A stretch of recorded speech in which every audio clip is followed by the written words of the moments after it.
그런데 사람들이 꼭 보면 반대로 가요. 심리가 그런 것 같아. 저도 그런 시장에서 멘탈을 잡기가 쉽지 않더라고요. 주식 투자는 타이밍이잖아요. 타이밍을 잡는 방법도 어렵지 않습니다. 앞에서 이야기한 두 가지를 실천하시면 돼요. 그리고 멘탈 관리, 이것도 제가 이야기해드린 방법대로 꼭 해주시고요.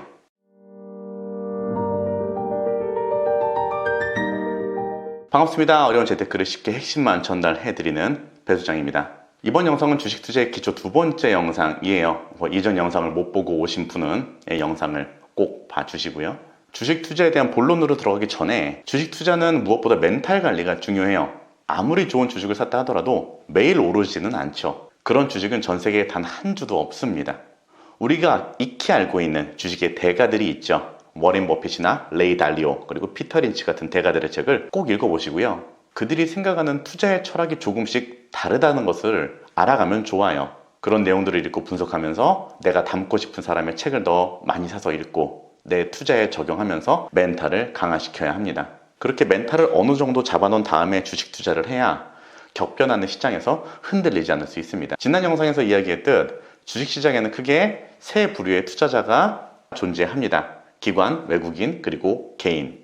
기관과 외국인이 많은 부분을 차지하고 있다고 말씀을 드렸는데요. 왜 외국인이 주식을 그렇게 많이 갖고 있을까요? 원래 대한민국은 자본시장을 개방하지 않고 있었어요. 우리나라는 1992년도부터 조금씩 개방을 한 건데 IMF 사태를 계기로 전면 개방을 하게 된 거죠. 현재는 외국인의 비중이 30%가 넘게 그렇게 많은 비중을 차지하고 있습니다. 엄청 큰 비중이죠. 그래서 환율이 더더욱 중요한 겁니다. 외국인의 눈에서 보자면 환율 변동에 따라서 수익률이 달라지기 때문이에요. 삼성전자가 10만원이라고 가정을 해볼게요. 원달러 환율이, 정확히는 달러원 환율이죠. 달러원 환율이 1000원일 때랑 1500원일 때랑 미국 달러가 베이스인 곳에서 사는 사람들이나 아니면 그런 기관이라면 50% 비싸게 사냐 싸게 사냐의 차이가 발생하는 거예요. 정말 재미있는 사실은 삼성전자는 우리나라 사람들 기준에서 보자면 그냥 10만원인데 외국인의 눈에는 그렇다는 겁니다. 그래서 주식을 볼 때 환율을 안 볼 수가 없어요. 주식 투자에서의 환율은 무지무지 중요한 개념이니까 이것도 꼭 공부를 해야 합니다. 주식은 기관과 외국인이 살 때 같이 사고요.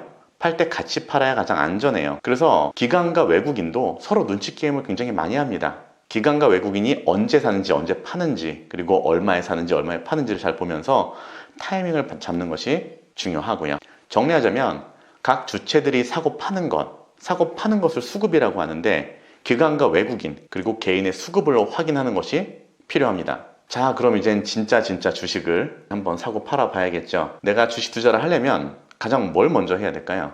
회사에 찾아가서 주식 주세요 이러면 될까요? 문 두들기면서 주식 주세요 이렇게 할까요? 아니죠. 주식을 사고 팔 수 있는 계좌를 만들어야 합니다.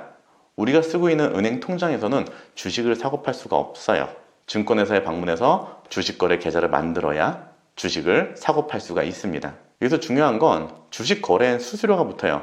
그리고 이 수수료는 당연히 회사마다 다릅니다. 물론 수수료가 적은 곳이 좋겠죠. 그런데 잘 보면 증권사에서 이벤트를 할 때가 있어요. 평생 주식 수수료 무료 이런 거 할 때가 있거든요. 이럴 때를 잘 활용해서 그 이벤트 때 참가해서 수수료를 줄이는 것도 굉장히 중요합니다. 그 다음에 스마트폰 어플을 설치해서 원하는 종목을 고른 후에 매도 매수 버튼을 눌러서 거래가 가능하게 되겠죠. 자, 그럼 주식은 언제 사고 팔 수 있을까요? 24시간 사고 팔 수 있을까요? 스마트폰 어플로 돈을 송금하거나 받는 것처럼 우리가 24시간 주식 투자를 할 수 있는 것은 아니에요. 평일 기준으로 9시에 시작해서 오후 3시 반에 폐장한다고 생각하면 편합니다. 시간 외 거래라는 것이 존재하긴 하는데 여기는 기초 단계니까 일단 9시에서 3시 반까지 이렇게 기억을 해두세요. 자, 그럼 이제부터는 실전입니다. 어떤 주식을 언제 사서 언제 팔아야 될까요?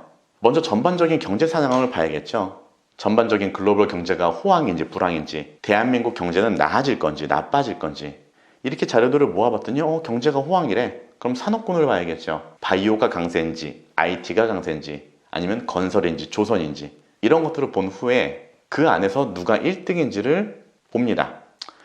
IT가 좋다면 IT에서는 하이닉스가 좋은지 삼성 SDI가 좋은지 이걸 찾아낸다는 거죠. 이러한 방식으로 위에서 아래로 내려온다고 해서 탑다운 방식이라고 부릅니다. 그리고 반대로 회사를 먼저 보는 방법도 있어요. 경쟁력 있는 회사를 먼저 고른 다음에 산업군과 거시경제를 보면서 투자를 결정하는 방법이에요. 어떤 방법이 정답이다라고 이야기할 수는 없지만 본인이 공부하고 자신에게 맞는 방식을 찾아가야겠죠. 그런데 초보한테는 탑다운 방식이 좀 더 나을 겁니다. 자, 탑다운이냐 바텀업이냐 여기까지를 기본적 분석이라고 이야기를 하고요. 자, 그럼 그 다음 단계는 뭘까요? 차트를 봐야겠죠. 이 회사가 보통 얼마에서 얼마 사이에 움직이는구나. 가격에 대한 기준을 세워야겠죠. 이런 걸 기술적 분석이라고 이야기를 합니다. 근데 여기서부터는 어려워요. 많이 어려워집니다. 이후에 기회가 된다면 다시 한번 다뤄보도록 할게요. 자, 그런데 여기까지 들어도 이미 머리가 아프죠. 기본적 분석이라고 했는데 좀 쉽다고 했는데 내용이 기본적이지가 않아요. 어렵습니다. 거시경제를 보고 산업군을 보고 뭘 어떻게 보라는데 아무튼 어떻게 보는지도 모르겠고 어려워요. 그럼 좀 더 쉽게 주식을 시작할 수 있는 방법이 있을까요? 예, 있습니다.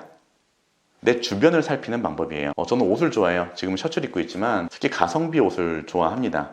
지금 제 옷장에 걸려있는 95%의 옷은 모두 무신사에서 사는 거예요. 물론 셔츠는 맞춤 셔츠입니다. 제가 목이 두꺼워서 셔츠는 맞춰야 돼요. 그러면 저는 무신사 옷을 많이 사니까 무신사와 동업을 해보는 건 어떨까요? 그리고 나이가 먹어서 또 아픈 데가 많다 보니 환자여서 건강에 관심이 많습니다. 특히 장이 예민하다 보니까 유산균에 관심이 많아서 이런저런 유산균을 저는 진짜 안 먹어본 게 없어요. 자, 유산균을 잘 만드는 제약회사나 건강보조식품을 제조하는 업체는 어떨까요? 이렇게 내 주변에서 내가 자주 구입하거나 이용하는 것들 안에서 아이디어를 얻어내는 거예요.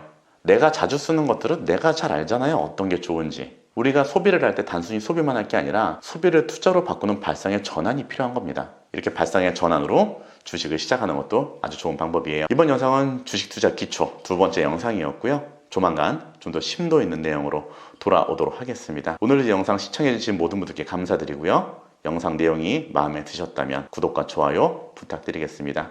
더 좋은 영상으로 찾아뵙도록 할게요. 감사합니다.